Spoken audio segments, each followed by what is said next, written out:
Hello everyone, teaching pathway में एक बार फिर आप सभी का स्वागत करते हैं और आशा करते हैं कि आप सभी ठीक हो गए। मैं हूं आपका दोस्त डॉक्टर आलम। आज की इस वीडियो में हम बात करेंगे Jammu Kashmir service selection board के फिशरीज के एग्ज़ाम के बारे में। 43 पोस्ट जो है डिप्टी इंस्पेक्टर, इंस्पेक्टर और फिशरीज डेवलपमेंट असिस्टेंट की जो है वो पोस्टें आई हुई हैं। जी हाँ, इसमें अगर हम बात करें जो इंस्पेक्टर की पोस्ट होती है, इंस्पेक्टर की पोस्ट लेवल 6E के अंडर आती है। जो सैलरी रहती है वो रहती है 35,900 टू 1,13,500 और यूटी लेवल में ये 3 पोस्टें आई हैं इंस्पेक्टर की, जिसमें 2 ओपन मेरिट के लिए हैं और 1 SC के लिए है। उसके बाद अगर हम बात करें फिशरीज डेवलपमेंट असिस्टेंट की 20 पोस्टें जो हैं वो कश्मीर के लिए और 13 पोस्टें जो हैं वो जम्मू के लिए। और ये जो फिशरीज डेवलपमेंट असिस्टेंट होता है ये लेवल 6 के अंडर आता है।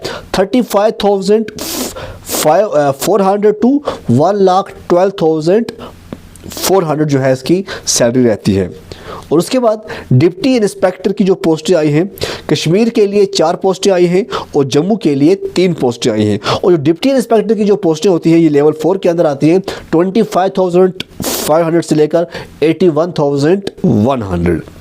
तो इस नोटिफिकेशन 2021 में आया था, जिसमें 42 पोस्टें जो हैं वो आई थी और उसकी जो फाइनल सिलेक्शन लिस्ट आई थी वो 2024 में आई थी। जी हाँ, 21 का नोटिफिकेशन था, 24 में जाके उसकी फाइनल सिलेक्शन लिस्ट आती है। और इस बहुत सारे बच्चे सोचते हैं शायद स्कॉस्ट जो है स्कॉस्ट ही से बच्चे सिलेक्ट होते हैं, ऐसा नहीं है।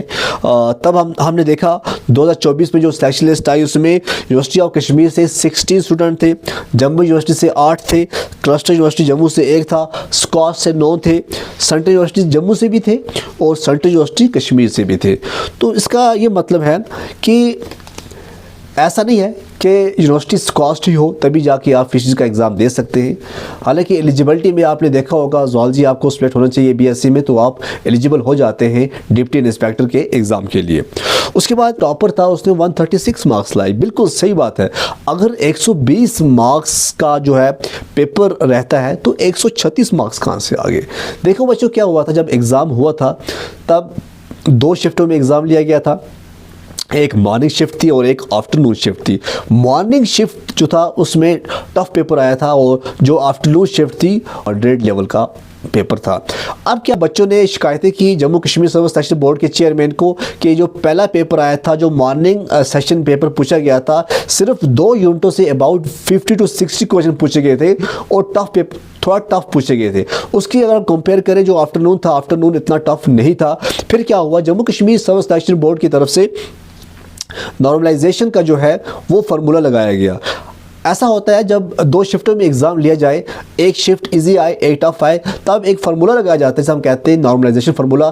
तभी जाके ऐसा हुआ कि 136 मार्क्स जो हैं वो देखने को मिले।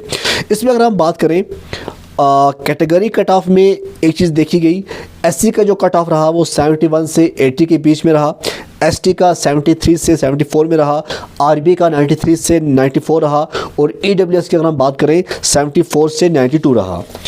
उसके बाद एक कश्मीर का था। उसके बाद हम डिवीज़न जम्मू डिवीज़न की बात करें, जम्मू डिवीज़न में ओपन मेरिट का जो कट रहा 94 टू 105 मार्क्स रहा, SC के लिए 91 रहा, ST 75, ALC IB के लिए 86 और RB के लिए 92 जो है ये कट ऑफ रहा।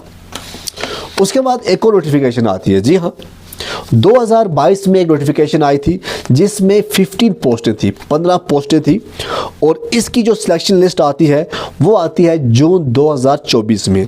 आप यहाँ से देख सकते हो कि कितना गैप रहता है, कितने सालों का गैप आपको देखने को मिलता है। यही वजह है बहुत सारे बच्चे जो है वो डिग्री करके वो एवरेज हो गए। जो सेकंड एग्ज़ाम रहा नोटिफिकेशन 4 ऑफ 2022 जिसमें 15 पोस्टें थी। इस कैटेगरी के हम कैटेगरी वाइज हम कट ऑफ की बात करें, open merit 80 to 86, SC 47, ST 57, ALC 58 और RB जो है 73 जो है इसका कट ऑफ रहा। क्योंकि पहला जो पेपर हुआ था वो कंप्यूटर बेस्ड पेपर था। उसके बाद जब 2024 का पेपर आया था, 2024 में जो लास्ट नोटिफिकेशन आई थी उसमें OMR बेस्ड जो है पेपर पूछा गया था। हालांकि हमारे पास सभी पेपर मौजूद है आपको ओपन में। तो अगर आप फिशरीज़ के एग्ज़ाम की तैयारी करने जा रहे हो या आप तैयारी कर चुके हो तो ऐसा है कि आप इस चैनल को सब्सक्राइब कीजिएगा, क्योंकि हमने पहले बताया आपको कि हम एक सीरीज़ लेकर आ रहे हैं एक्वा एलाइट पाथ, जिसमें पूरा सिलेबस हम डिस्कस करेंगे। ठीक है, कोशिश करेंगे कि अपना बेस्ट देंगे और हफ्ते में कम से कम 1-2 बार हम मॉक टेस्ट मॉक सीरीज़ लेकर आएंगे ताकि बच्चों को अच्छी गाइडेंस मिल जाए और फ्री ऑफ कॉस्ट। आपको कोई पैसा नहीं भरना है, सिर्फ क्या करना है, टाइम निकालना है। हर वीडियो जो हमारा होगा 10 से 15 मिनट का वीडियो होगा।